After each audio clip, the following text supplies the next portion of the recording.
students, so welcome to today's lecture.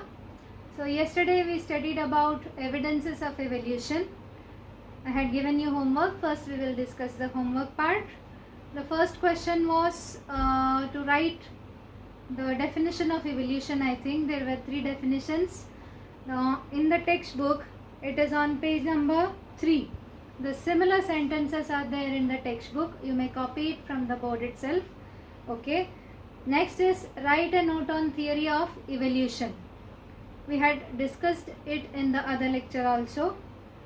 Towards the last paragraph, according to this theory, first living material, from there till different types of organisms. Towards the end of the paragraph, it is a 3-mark question. Okay, have you written? Next question was, what are the evidences? Now the evidences, you have to just write the names: morphological evidence, anatomical evidence, vestigial organs, paleontological evidence, connecting links, and embryological evidence. You have to just write the names. Okay. Then one question was there, what are vestigial organs? It is there on page number 5. Degenerated or underdeveloped useless organs of organisms are called as vestigial organs. The first statement on page number 5. You have to write that much only. You may write one example also. You write as appendix. Okay, it is an easier one. Or wisdom tooth. Whatever you find easy you may write, or whatever you remember. Next, one more question was there. Vestigial organs, though non-functional in certain organism, it may be functional in other organisms. Okay, you have to give examples. It is there in the second paragraph. Appendix, from there you have to write appendix, which is useless to human, useful and fully functional organ in ruminants. That is one example. Similarly, muscles of ear pinna, which are useless in human, are useful in monkeys for the movement of ear pinnae. That is a second example. Okay, this question is asked in one of the sample question papers which are present in the different question banks. Okay, and the diagrams you may note and keep the diagrams. You could be given diagrams and questions could be asked. Okay, so this was the homework part. Now we may move on to the next evidence. Yesterday we studied about morphological evidence, anatomical evidence, and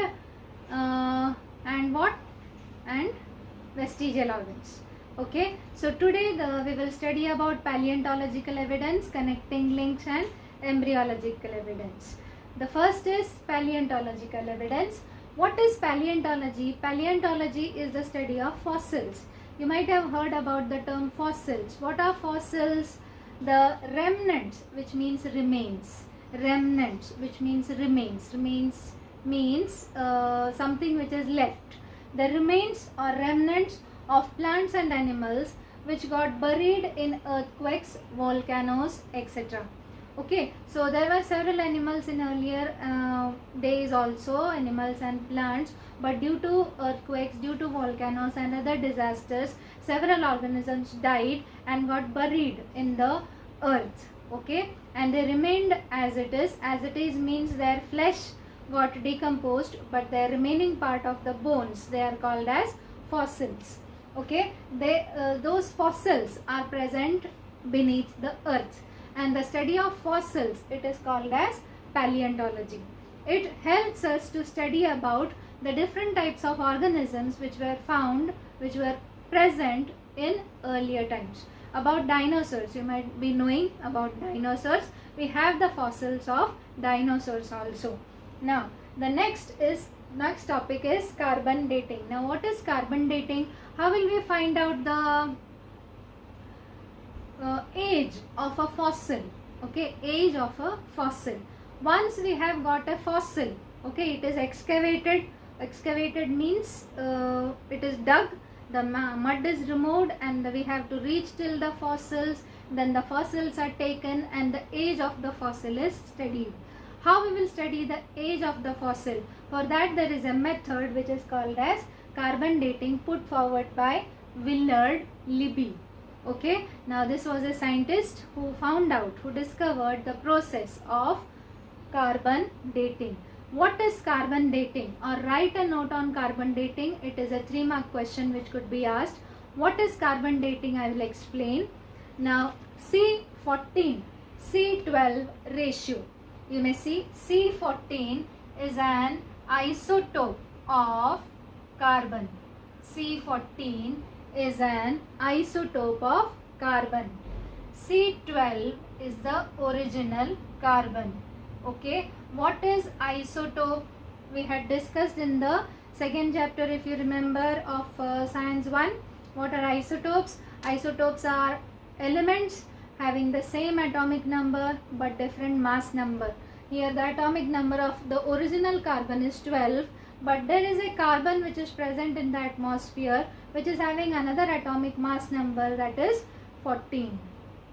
Okay, so C14 and C12, it is present in the atmosphere in a particular ratio. Okay, ratio means if this is about 200, if this is about 1 million, okay, accordingly there is a particular number for C14.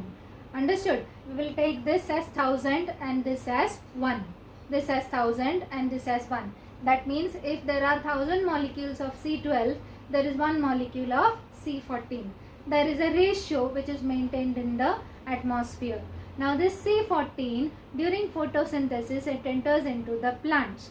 From the plants, it enters into animals also. Now the ratio of C14 and C12 is maintained in the atmosphere also, and it is maintained in the animal body also. Okay, so the ratio remains the same. Okay, now this C14 isotope is radioactive. It is a radioactive isotope of carbon. What are radioactive substances? Radioactive substances are those substances which give out radiations. That means they undergo decay. They become smaller and smaller. They reduce in size because they undergo decay by giving out radiations. So this C14 is radioactive and C12 is the original carbon.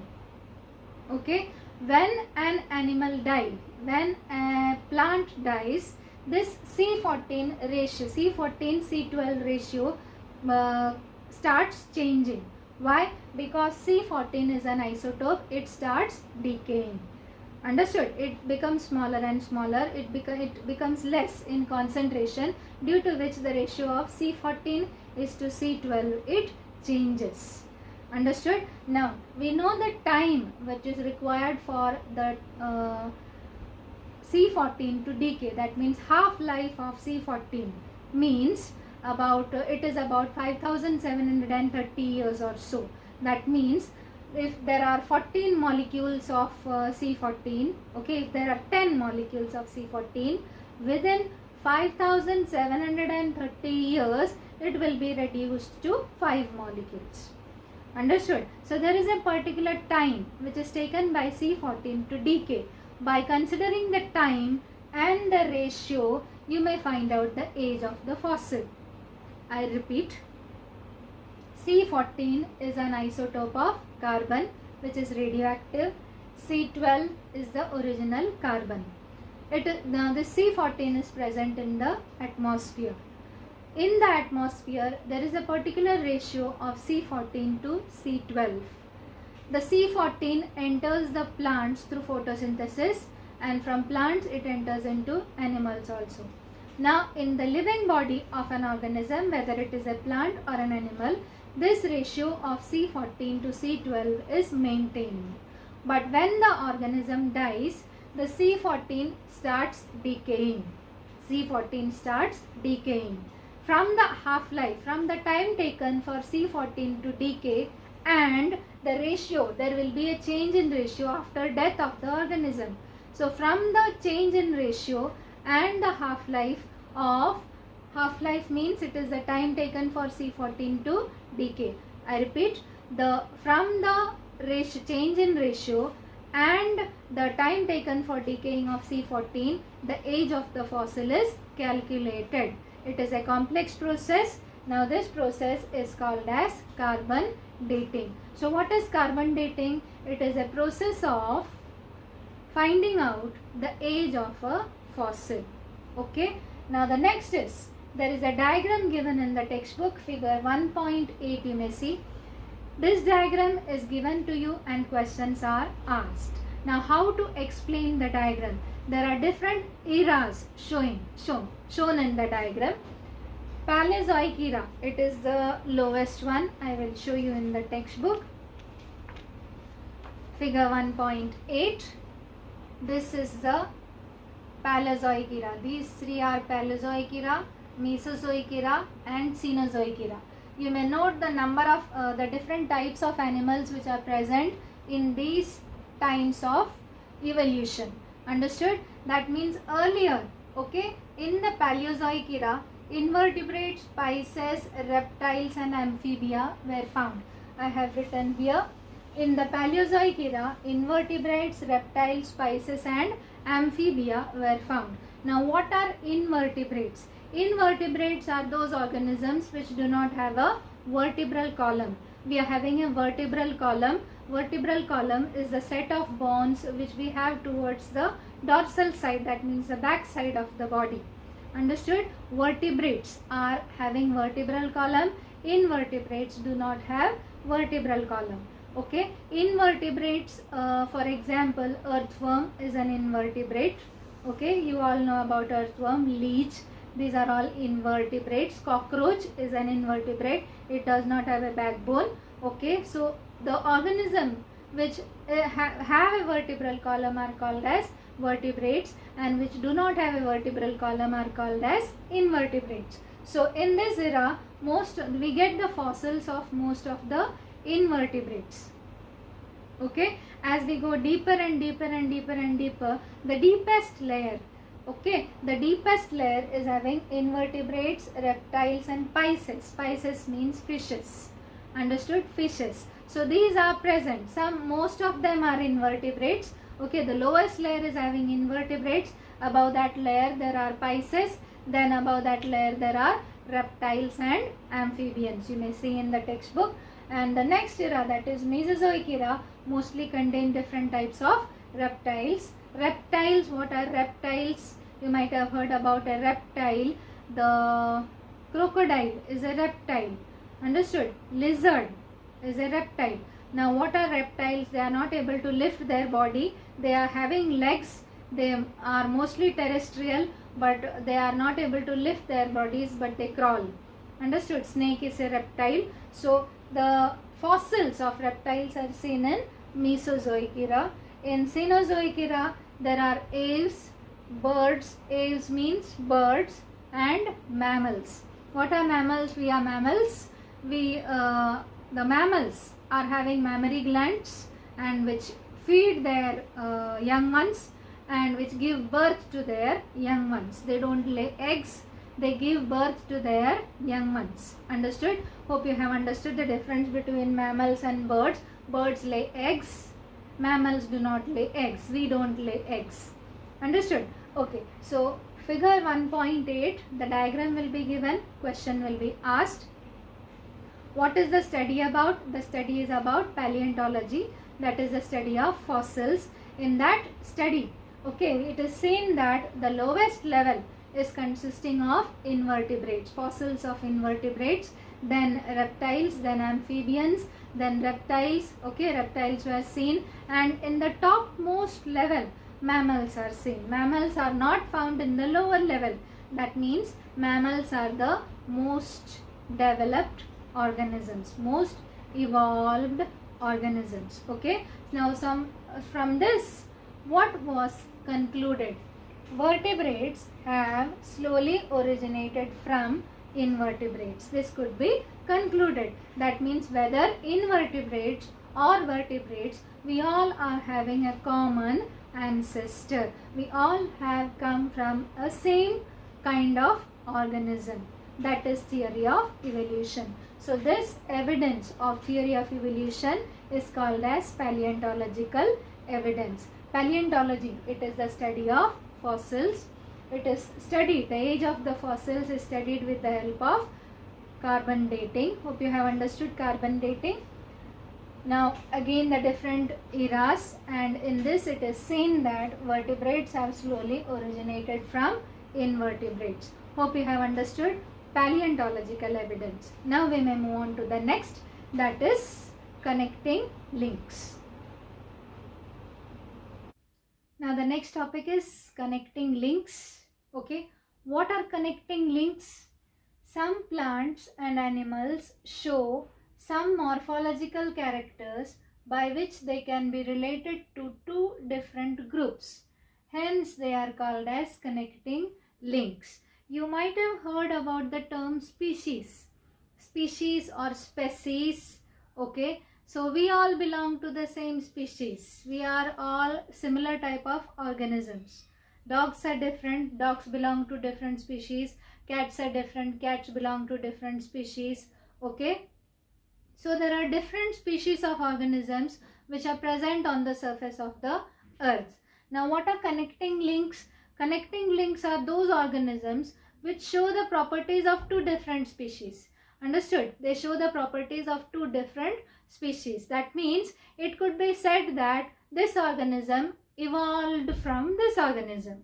Those type of organisms, it is called as connecting links. Okay, so this is the definition of connecting link.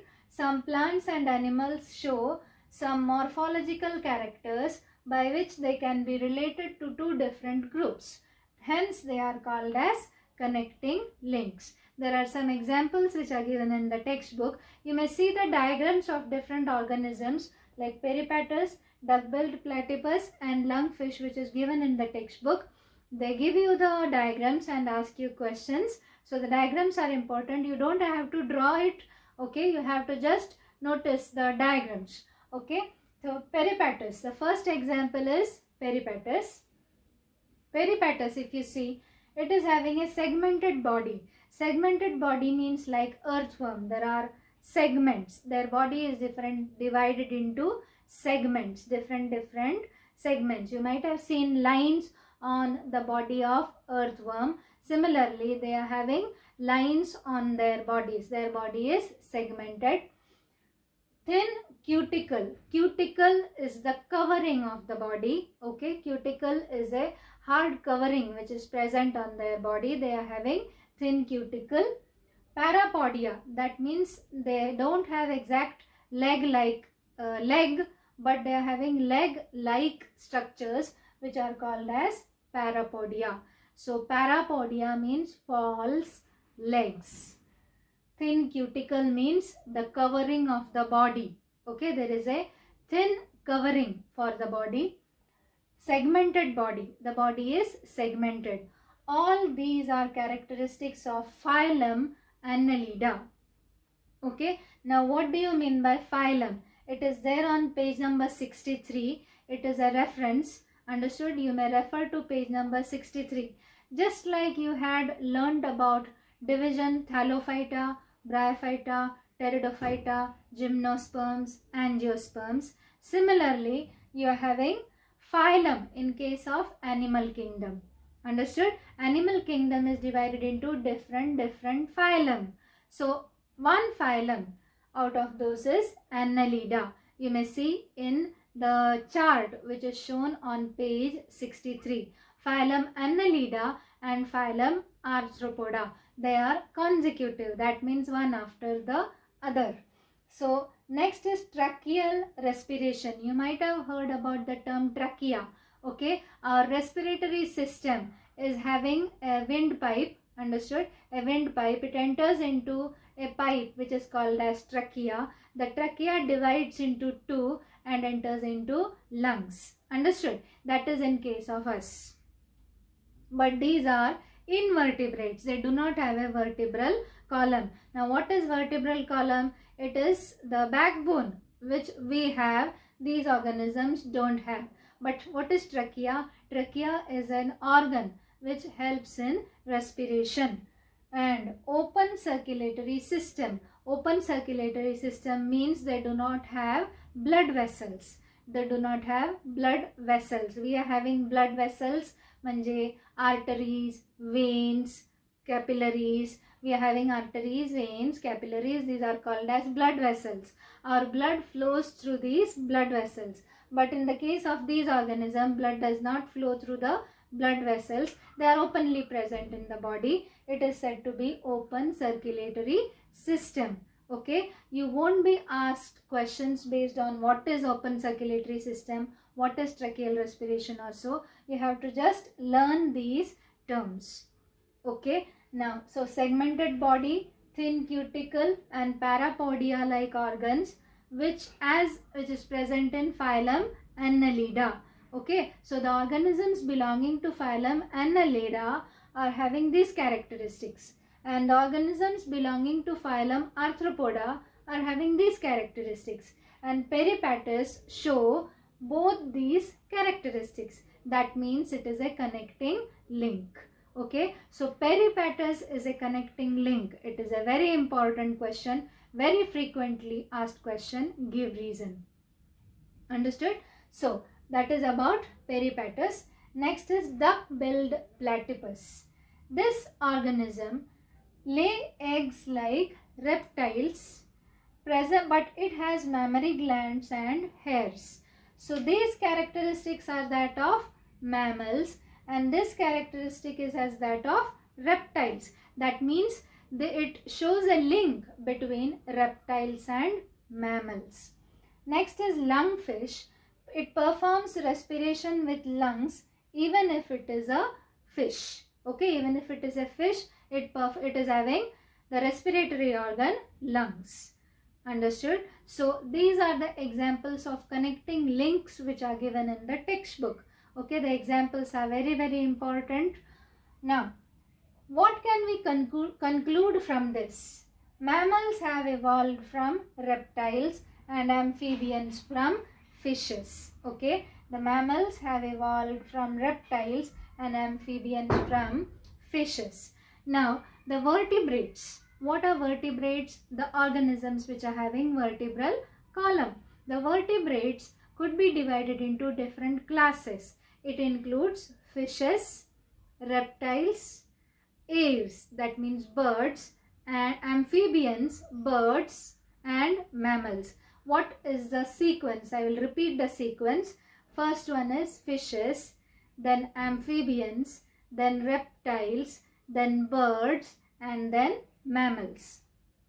Okay, so from all these studies, it could be concluded that there is a link between all these vertebrates. It is studied, it is concluded that mammals have evolved from reptiles and amphibians have evolved from fishes. What are amphibians? Amphibians are organisms which are able to live in both on land and in water.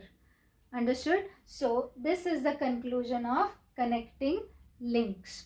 This part you may copy it. Now the next topic is embryological evidence. What is embryo?